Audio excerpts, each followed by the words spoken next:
From one car crash of footballing bureaucracy to another, after an exhaustive 7-year investigation, Sepp Blatter and Michel Platini, formerly the two most powerful men in football, will finally step forth into a Swiss courtroom this week to answer charges of fraud, embezzlement and corruption at FIFA.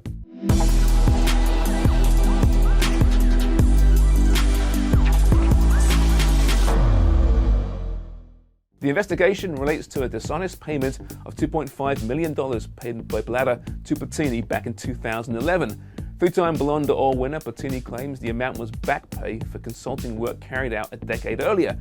But the windfall also happened to coincide with Blatter's campaign for presidential re-election, a campaign he won in no small part due to Platini's absence from the ballot box.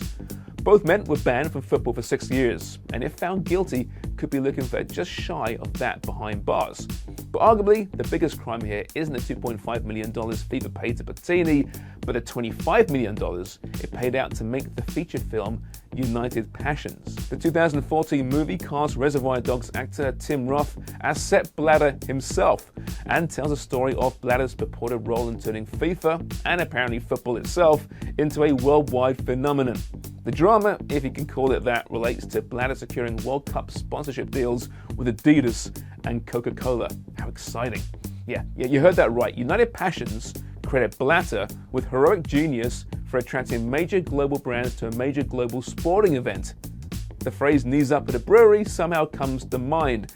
In the US, the movie grossed a whopping $918 in its opening weekend, plus a 0% rating on Rotten Tomatoes, with one reviewer commenting as proof of corporate insanity is a valuable case study.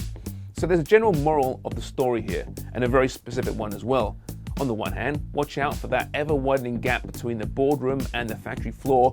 Football is about the fans first, then players, and only lastly the bigwigs up top. And on the other, if you're part of an organization that's rife with corruption, scandal and intrigue, maybe don't make a movie about yourself. Either way, for Blatter and Platini, the real drama is just beginning. Just one more thing, by the way, for no reason whatsoever, here is Sepp Blatter falling off a stage.